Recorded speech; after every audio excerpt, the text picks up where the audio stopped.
क्या गर्मी में आपका बगीचा बिल्कुल सूखी फटी कंक्रीट जैसा दिखता है और वसंत में कीचड़ भरे दलदल में बदल जाता है? अगर हाँ, तो शायद आपके प्लॉट में भारी चिकनी मिट्टी है। ऐसा लगता है कि ऐसी जमीन पर खरपतवारों के अलावा कुछ भी नहीं उग पाएगा। लेकिन हिम्मत मत हारिए और अपना फावड़ा बेचने की जल्दबाजी मत कीजिए। आज हम आपको आपकी चिकनी मिट्टी को पौधों के लिए एक उपजाऊ स्वर्ग में बदलने के 6 आजमाए हुए तरीके बताएंगे। और अंत तक हमारे साथ बने रहे, क्योंकि आखिरी तरीका आपको सच में हैरान कर सकता है। तो सबसे पहले यह समझते हैं कि चिकनी मिट्टी आखिर होती क्या है। रेत की कल्पना कीजिए, इसके कण बड़े होते हैं और उनके बीच काफी जगह होती है। पानी और हवा आसानी से आर पार हो जाते हैं। वहीं चिकनी मिट्टी सूक्ष्म चपटे कणों से बनी होती है, जो गीले कागज की परतों की तरह आपस में चिपककर एक सघन पिंड बना लेते हैं। इसी वजह से पानी जमा हो जाता है, पौधों की जड़ों को सांस लेने के लिए हवा नहीं मिल पाती और उपयोगी सूक्ष्म जीव वहां पनप नहीं पाते। लेकिन हम इसे ठीक कर देंगे। तो आइए सबसे महत्वपूर्ण बात से शुरू करते हैं। पहला और सबसे जरूरी तरीका, जो किसी भी चिकनी मिट्टी के लिए एक सुनहरा नियम है, यह वो नींव है जिसके बिना बाकी सब कुछ उतना प्रभावी नहीं होगा। और वो है जैविक सामग्री, अनऑर्गेनिक मैटर मिलाना। इसका क्या मतलब है? याद है, हमने बात की थी कि चिकनी मिट्टी सूक्ष्म कणों से बनी होती है, जो एक घने बेजान ढेर में चिपक जाते हैं। तो जैविक पदार्थ वो है जो इन कणों के बीच भौतिक रूप से जगह बनाते हैं। यह उन्हें फिर से चिपकने नहीं देती। यह हवा और पानी के लिए छोटे छोटे छेद और रास्ते बनाती है, ताकि आपके पौधों की जड़ें आसानी से सांस ले सके और पानी पी सके। इससे भी बढ़कर जैविक पदार्थ मिट्टी में रहने वाले फायदेमंद जीवों के लिए एक असली दावत है। बैक्टीरिया, फंगस और हमारे प्यारे केंचुए इसे बहुत पसंद करते हैं। जैविक पदार्थों को संसाधित करके वे ह्यूमस बनाते हैं, सबसे मूल्यवान पदार्थ जो मिट्टी को जीवित, संरचित और उपजाऊ बनाता है। क्या इस्तेमाल कर सकते हैं?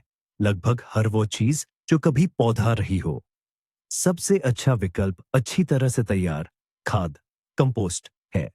खूब सड़ी हुई गोबर की खाद भी बहुत अच्छी रहेगी, बस ताजा ना हो, वरना वो पौधों की जड़ों को जला देगा। सूखे पत्ते, कटी हुई और सूखी घास, पीट मॉस और यहां तक कि पुरानी लकड़ी का बुरादा, अगर पहले से कंपोस्ट किया गया हो, भी बहुत अच्छा काम करता है। यह कैसे करें? बहुत आसान है। हर शरद, ऋतु या वसंत में अपनी क्यारियों की सतह पर 5-10 सेंटीमीटर मोटी जैविक सामग्री की एक उदार परत फैलाए। फिर फावड़े की आधी गहराई तक धीरे से खोदे या बस किसी कृषि उपकरण से हल्की खुदाई करे। मिट्टी की परतों को उल्टा करने की जरूरत नहीं है। प्रकृति और केंचुए बाकी काम आपके लिए कर देंगे। कल्पना कीजिए कि आप केक बना रहे हैं। आपकी चिकनी मिट्टी सिर्फ आटा है। अपने आप में यह घना और बेस्वाद होता है, और जैविक पदार्थ अंडे, मक्खन और बेकिंग पाउडर जैसे हैं। वो सब कुछ जो आटे को एक फूला हुआ, सुगंधित केक बनाता है। ठीक वैसे ही जैविक पदार्थ बेजान चिकनी मिट्टी को जीवित, सांस लेने वाली और उपजाऊ मिट्टी में बदल देते हैं। अब बात करते हैं दूसरे तरीके की। दोस्तों, इस तरीके में हमें खास सावधानी बरतनी होगी, क्योंकि कई बागवान यही एक ऐसी गंभीर गलती कर बैठते हैं जो मिट्टी की समस्या को और बढ़ा देती है। ये तरीका रेत, बालू मिलाने से जुड़ा है। आपने शायद ये चेतावनी सुनी होगी, मिट्टी में रेत, बालू बिल्कुल मत मिलाना, नहीं तो ये असली कंक्रीट बन जाएगी। और आपको पता है, इसमें थोड़ी सच्चाई तो है, लेकिन तभी जब आप गलत तरह की रेत का इस्तेमाल करें। सबसे बड़ी गलती होती है बारीक, धूल जैसी खदान वाली रेत, निर्माण वाली महीन बालू का इस्तेमाल। इसके कण इतने छोटे होते हैं कि ये मिट्टी को भुरभुरा बनाने की बजाय मिट्टी के कणों के बीच के सभी सूक्ष्म छिद्रों को बंद कर देते हैं। इसका नतीजा ये होता है कि आपको एक बेहद घनी, लगभग पानी न सोखने वाली सख्त चीज मिलती है। ये ऐसा है जैसे आप आटे को ढीला करने के लिए उसमें पिसी चीनी मिला दें। इसका असर उल्टा ही होगा।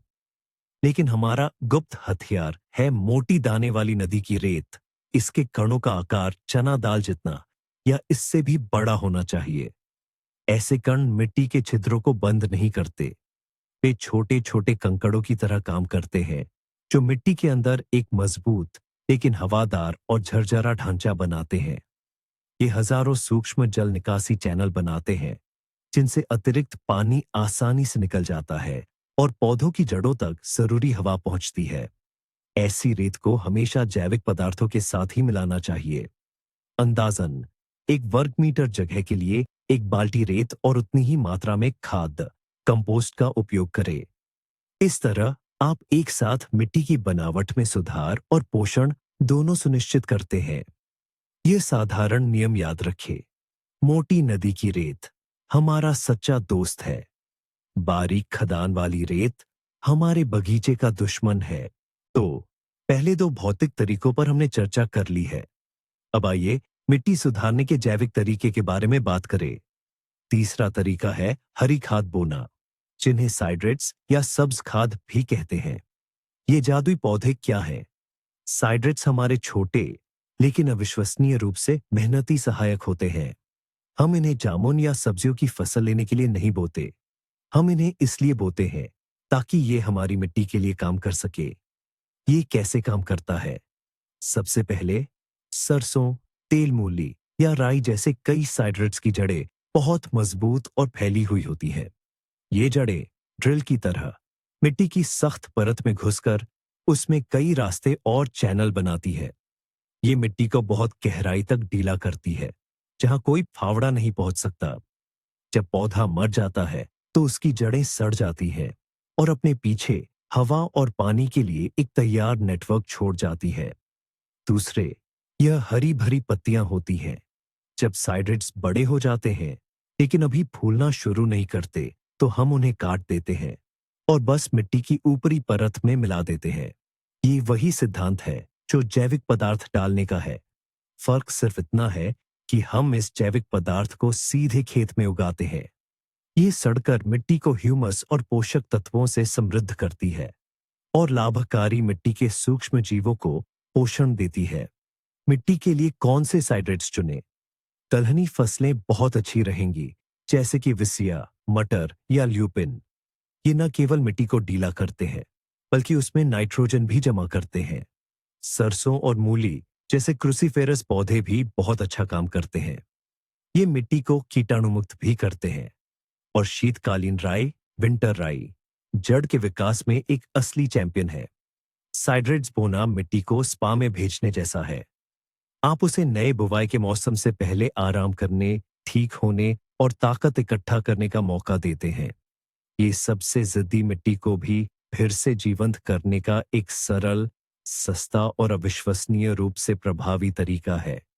तो हमने अपनी मिट्टी में जैविक खाद डाल दी है, सही रेत मिला दी है और यहां तक कि ऐसे पौधे भी लगा दिए हैं जो उसे बेहतर बनाते हैं। लेकिन क्या आपको पता है कि एक ऐसी रासायनिक प्रक्रिया भी है जिससे चिकनी मिट्टी खुद ब खुद अपनी गुणवत्ता सुधार सकती है?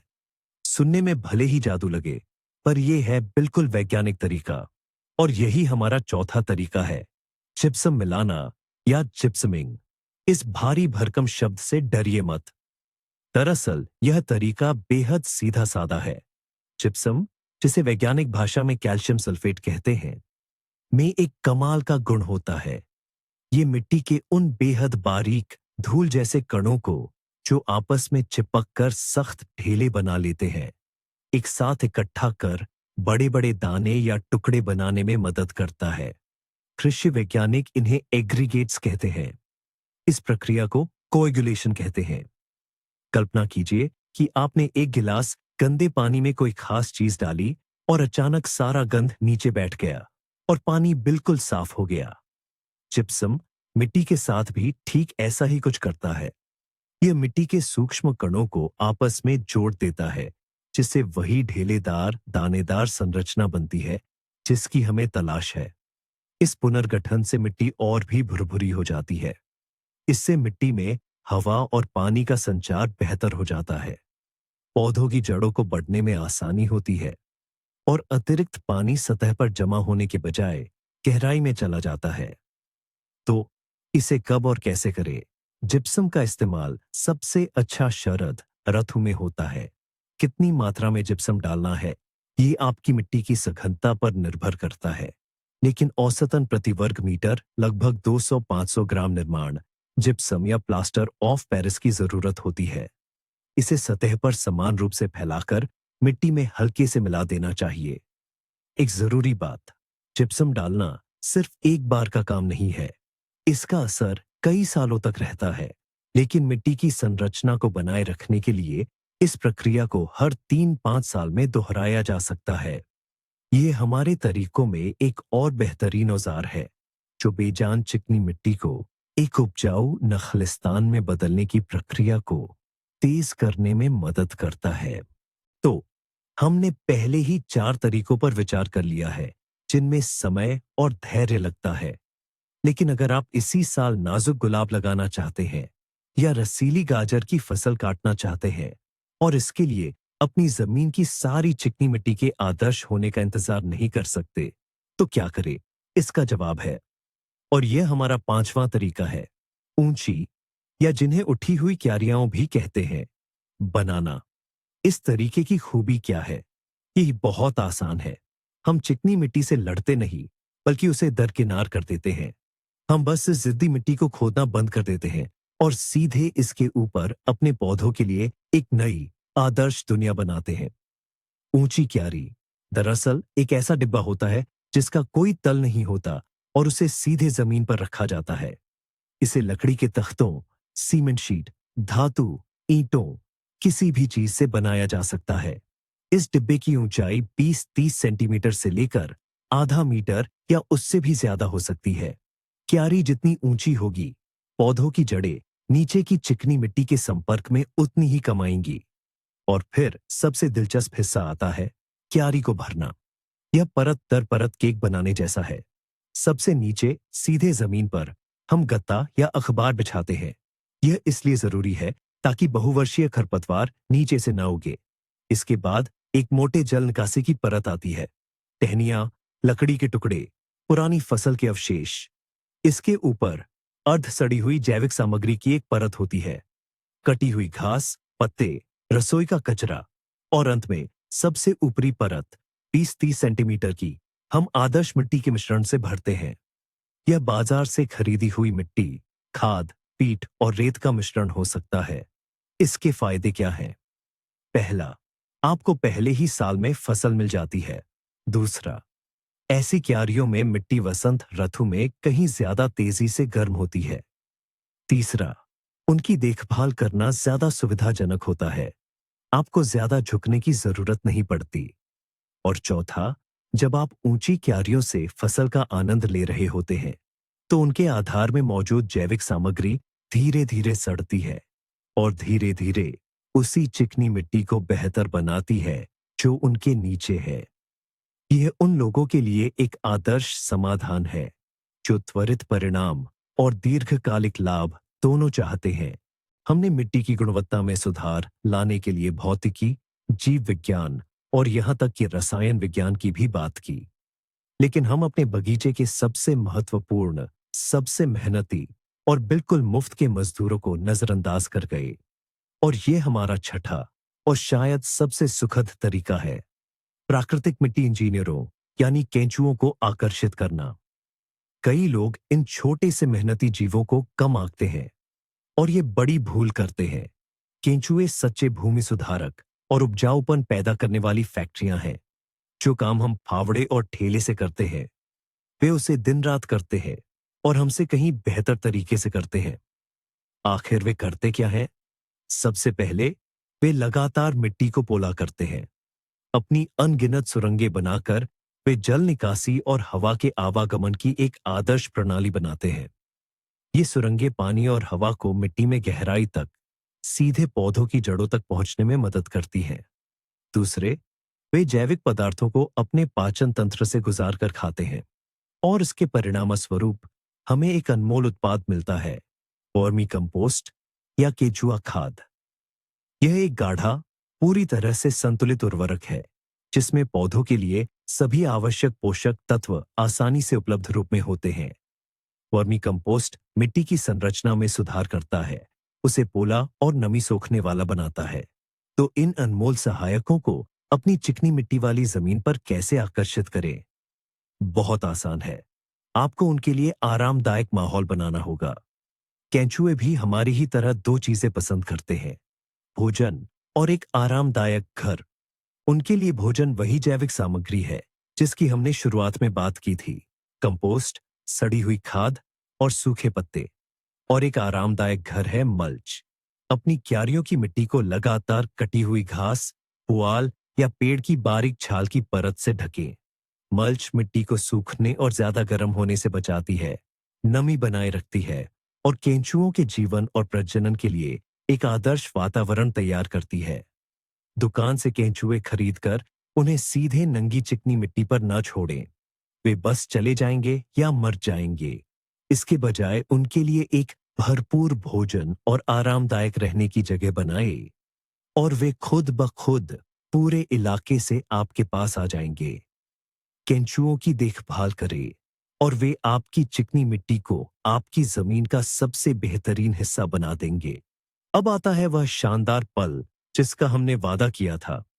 क्या आपको लगता है कि आपको सिर्फ एक ही तरीका चुनना है और उसी पर चलना है? बिल्कुल नहीं। सफलता का असली राज मेलजोल और धैर्य में छिपा है। असली बदलाव तब आता है जब आप चिकनी मिट्टी से लड़ना बंद कर देते हैं और उसके साथ एक जीवित चीज की तरह काम करना शुरू करते हैं। आप मिट्टी से लड़ नहीं रहे हैं, बल्कि उसे बेहतर बनाने में मदद कर रहे हैं।